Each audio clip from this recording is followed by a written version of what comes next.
Hello বন্ধুরা, তো আজকে আমরা জানবো ডাইজেস্টিভ ডিসঅর্ডারের ব্যাপারে। ডাইজেস্টিভ ডিসঅর্ডারটা কী বা পরিপাক গোলযোগ কী।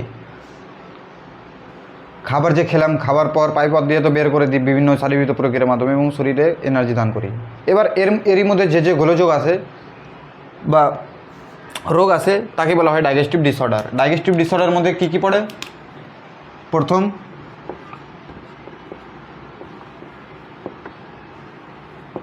ইন্ডিজেশন, দ্বিতীয় কনস্টিপেশন, তৃতীয় ভমিটিং, চতুর্থ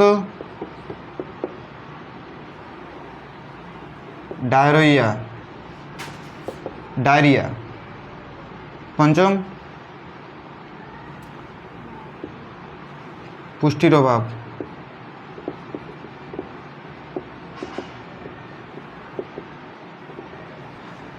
ইন্ডিজেশন মানে কি? ইন্ডিজেশন মানে বদহজম যাকে বলে, বদহজমি আমাদের গ্রামের ভাষায় যাকে বলা হয় বদহজমি বা বদহজম। কনস্টিপেশন মানে কোষ্ঠকাঠিন্য।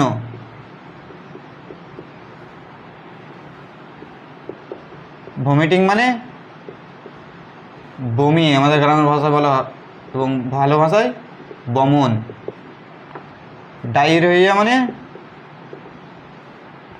উদ্রাময়।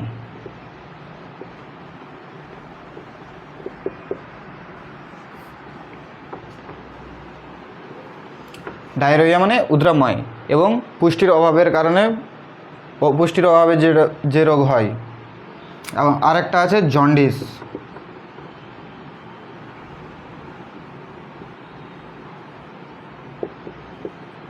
তাহলে ডাইজেস্টিভ ডিসঅর্ডারের মধ্যে এই ছটি পড়ছে। ইন্ডিজেশন বা বদহজম কি?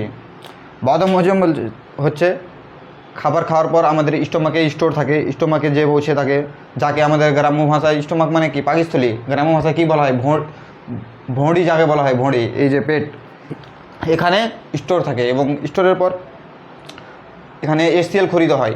যখন আজে বাজে খাবার খেয়ে নিই, বেশি চোর জাতীয় খাবার বা বেশি তেল মশলা জাতীয় খাবার যখন খেয়ে নিই তো HCl-এর পরিমাণ খুব বেড়ে যায় এবং গলা জ্বালা করে, বুক জ্বালা করে, বমি বমি ভাব আসে, টক ঢেকু আসে, ডাকার যাকে বলা হয়, টক ঢেকু উঠে, তাকেই বলা হয় ইন্ডিজেশন বা বদহজম।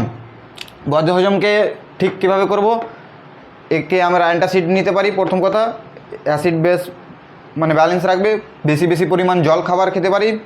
খাবার খেয়ে অ্যাসিড বেসের পরিমাণটা ব্যালেন্স থাকবে, আমাদের হাইড্রোক্লোরিক অ্যাসিড যে পরিমাণ আছে পেটের সেটাকে ব্যালেন্স করবে। এবং তেলের জাতীয় খাবার, বাইরের ফাস্টফুড খাবার এগুলোকে অ্যাভয়েড করে চলতে হবে। চর্বি জাতীয় খাবার এগুলোকে অ্যাভয়েড করে চলতে হবে, তখনই ইন্ডিজেশন বা বদহজমটা ঠিক হয়ে যাবে। কনস্টিপেশন বা কোষ্ঠকাঠিন্যটা কি?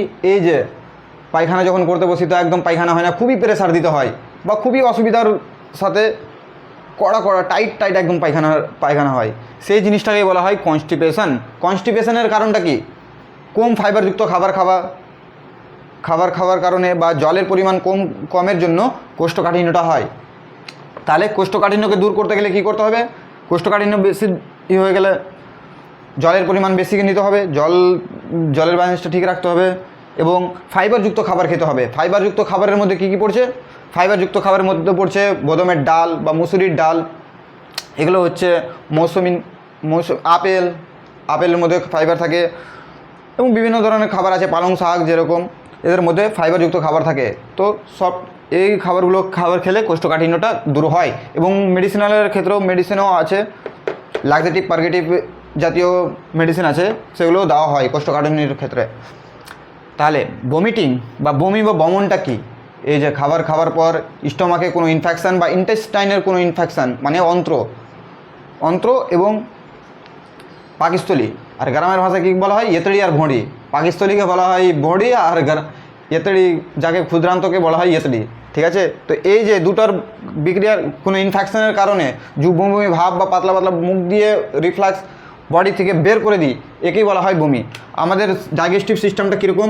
মুখে যে গলা দিয়ে নামলো, এটা ফুড পাইপ, খাবার নালী, এবং এটা স্টোমাক, তো এখানে আছে আমাদের স্পিংটার, মানে ঢাকনা জাতীয় খাবার, কি খাবার গেল নিচের দিকে, তো এখান থেকে খাবারটাকে ভিতরে স্টোমাকে ঠেলে দিল, কিন্তু বাইরে যদি না যেতে পারে, বাইরে না যাওয়ার কারণে এটা ঢাকনাটা লেগে থাকে, কি ভিতরে ঢুকবে কিন্তু বাইরে আসবে না। কিন্তু কোনো কোনো সময় বমি যখনকার ভাব হয় তখন এই যে রিফ্লাক্স উপরের দিকে চলে আসে এবং মুখ দিয়ে আমরা খাবারটিকে বের করে দিই, এটাকে বলা হচ্ছে বমি। বমির বিভিন্ন কারণ হতে পারে, স্টোমাকের প্রবলেম, ইন্টেস্টাইনাল প্রবলেম, আরও বিভিন্ন ধরনের প্রবলেমের কারণে বমি হতে পারে। বমিটা কিন্তু অ্যাকচুয়ালি রোগ না, রোগের লক্ষণ একটা। তারপর বোঝা যায় উদ্রাময় বা ডায়রিয়া কাকে বলে। ডায়রিয়া ইন্টেস্টাইনাল ইনফেকশনের জন্য আমাদের খুব লুজ মোশন হয়, পাতলা পায়খানা হয়। ইন্টেস্টাইনাল যে কোনো কারণে ইনফেকশন হতে পারে, কোনো ব্যাকটেরিয়া বা বাইরের কোনো জীব, বাইরে অণুজীব ঘটিত কারণে, ব্যাকটেরিয়া, ভাইরাস ও প্রোটোজোয়া যে কোনো কারণে হতে পারে উদ্রাময় বা ডায়রিয়া। ডায়রিয়ার ক্ষেত্রে কি করব আমরা, লক্ষণটা কি, লক্ষণটা বুঝে গেলাম, পাতলা পায়খানা হবে প্রচুর পরিমাণে।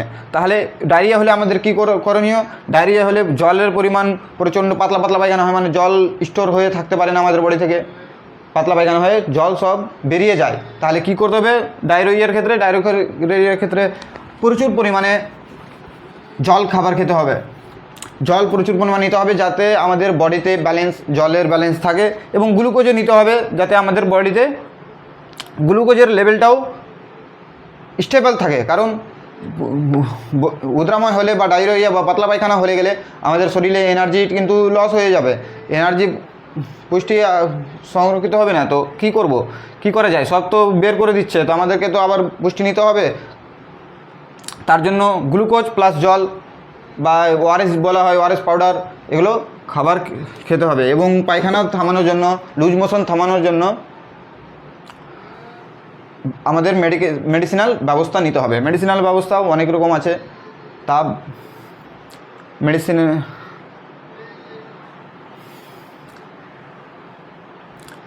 তাহলে পুষ্টির অভাব, পুষ্টির অভাবটা কি, পুষ্টি আমাদের ক্ষেত্রে, বাচ্চাদের ক্ষেত্রে খাবার, অপুষ্টি জাতীয় খাবার বা আগড়ম বড়ম খাই, পুষ্টি জাতীয় খাবার খাই না।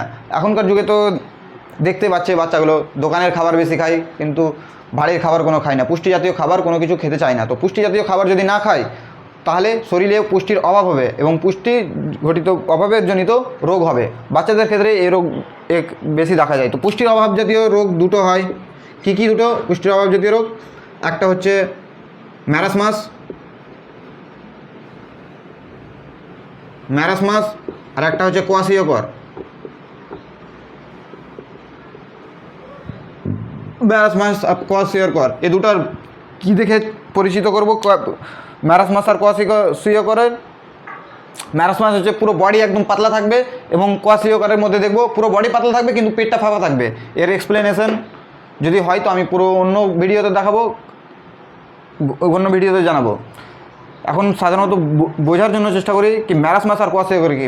ম্যারাসমাস হচ্ছে পুরো বডি, বাচ্চাদের ক্ষেত্রে পুরো বডি একদম পাতলা হয়ে যাবে, টিকটিকা একদম পাতলা হয়ে থাকবে, এবং কোয়াশিয়করের ক্ষেত্রে বডি খুব পাতলা থাকবে কিন্তু পেটটা ফাঁপা থাকবে। দুটোই পুষ্টির অভাবজনিত হতে পারে, পুষ্টির অভাবজনিত। তাহলে পুষ্টি জাতীয় খাবার ইনভাইট দিতে পারে, এবং মাল্টিভিটামিন, মেডিসিনালের ক্ষেত্রে মাল্টিভিটামিন ইউজ করে।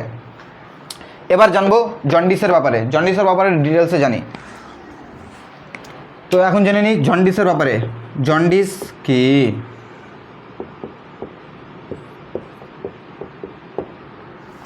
জন্ডিস হচ্ছে বন্ধু লিভার ঘটিত রোগ, লিভার বা যকৃৎ, যা আমাদের ভাষায় বলা হয় কালেজি।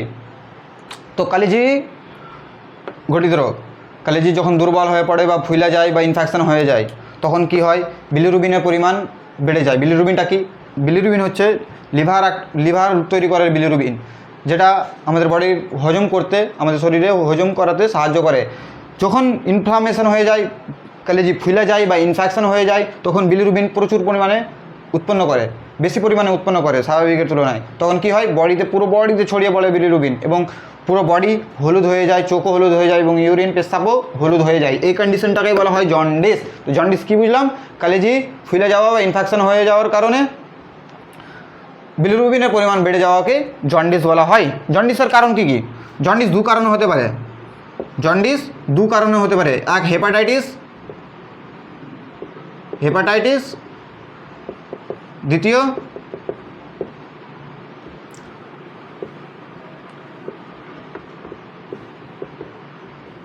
গলস্টোন বা পিত্তথলি যে আছে তার পাথর হওয়া। তো হেপাটাইটিসটা কি? হেপাটাইটিসটা কি বন্ধুরা?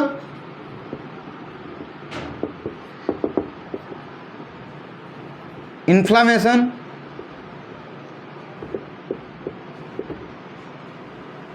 or infection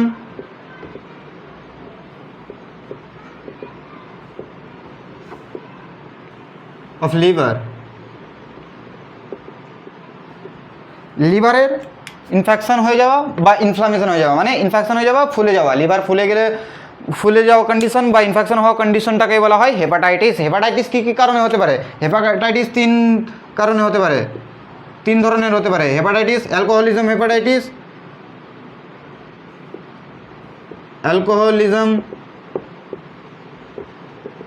hepatitis,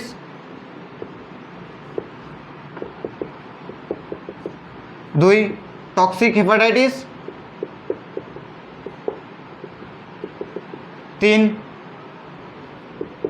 viral hepatitis. Alcoholism hepatitis কেন হয়? অ্যালকোহলের সেবন করলে বা মদের সেবন বেশি করলে অ্যালকোহলিজম হেপাটাইটিস হয়। মানে মদের সেবন যখন বেশি করি তখন লিভারের বা কলেজি ফুলে যায় বা ইনফেকশন হয়ে যায়, সেই কন্ডিশনটাকে বলা হয় alcoholism hepatitis. Toxic hepatitis, toxic মানে কি?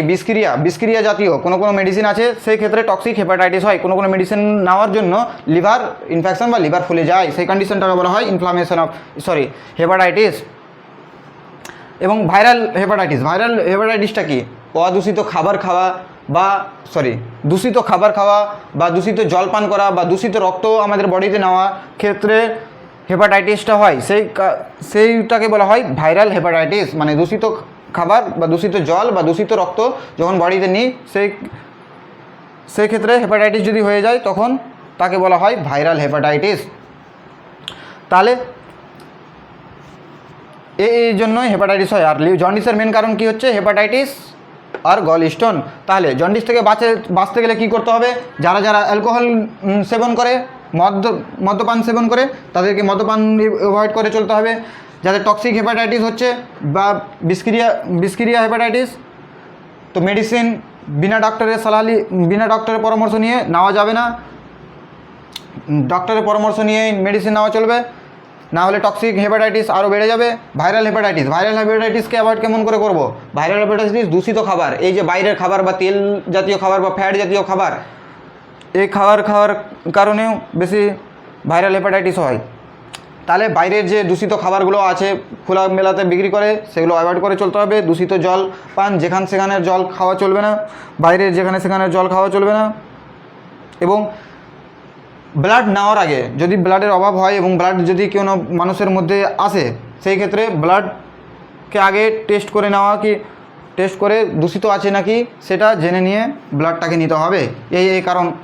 এই দিকটা আমাদের এড়িয়ে চলতে হবে। খাবারের ক্ষেত্রে আমরা কি এড়িয়ে চলবো? খাবারের ক্ষেত্রে ফাস্টফুড, তেল জাতীয় খাবার, এগুলো এড়িয়ে চলবো। কারণ লিভারের জন্ডিসের ক্ষেত্রে লিভারের গোলযোগটা মেন। আর যদি ফ্যাট জাতীয় খাবার বা ফাস্টফুড খাবার যদি বেশি খাই, তখন আমাদের জন্ডিসের কন্ডিশন আরও বেড়ে যাবে, কারণ লিভারের অসুবিধা আরও হয়ে যাবে।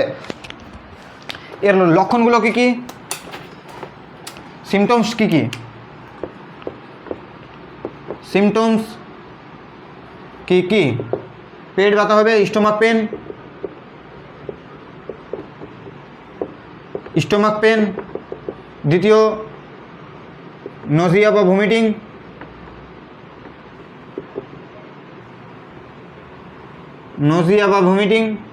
মানে বমি ভাব বা বমি হওয়া।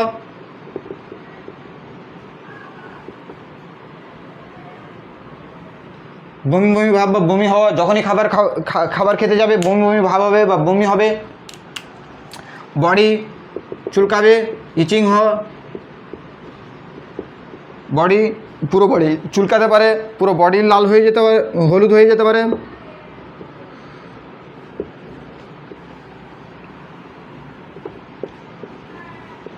বডি, শরীর, চোখ এবং পেশাব, এই তিনটা পুরো বডি মানে হলুদ হয়ে যেতে পারে। এটি হচ্ছে সিমটমস বা রোগ লক্ষণ, পেটে ব্যথা করতে পারে, নজিয়া বা বমিটিং হতে পারে, বমি ভাব বা বমি হতে পারে, পুরো বডি চুলকাতে পারে এবং ইয়েলো পুরো বডি হলুদ হয়ে যাওয়া, তাহলে নজিয়া বা ভমিটিং হতে লাগবে। তো এক্ষেত্রে কী আমরা করা উচিত? যখন নজিয়া বা ভমিটিং হবে, আমাদের খাবার কিছু খেতে পারবো না, তখন জল পান বেশি করা উচিত এবং গ্লুকোজ, জলের সঙ্গে গ্লুকোজ মানে লবণ চিনি জলকে ঘুলে খাওয়া উচিত আমাদের এই ক্ষেত্রে। বা ওআরএস পাউডার পাওয়া যায়, ওআরএস খাওয়া উচিত, বা গ্লুকোজের পাউচ পাওয়া যায়, গ্লুকোজ খাওয়া উচিত। কারণ নজিয়া ভমিটিংয়ের ক্ষেত্রে তো কোনো খাবার খেতে পারবো না, সেই কন্ডিশনে আমাদের শরীরেও তো আবার গ্লুকোজ এনার্জি প্রয়োজন আছে, তার জন্যই আমরা গ্লুকোজ জল বা ওআরএস পাউডার খেতে পারি।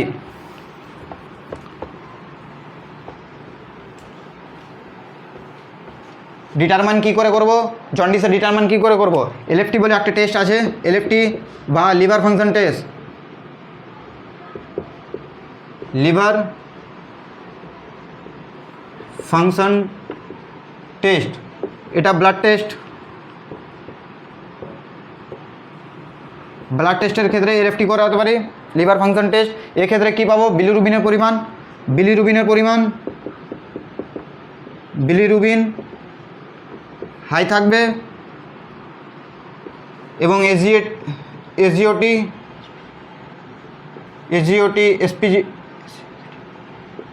এসজিপিটি হাই থাকবে।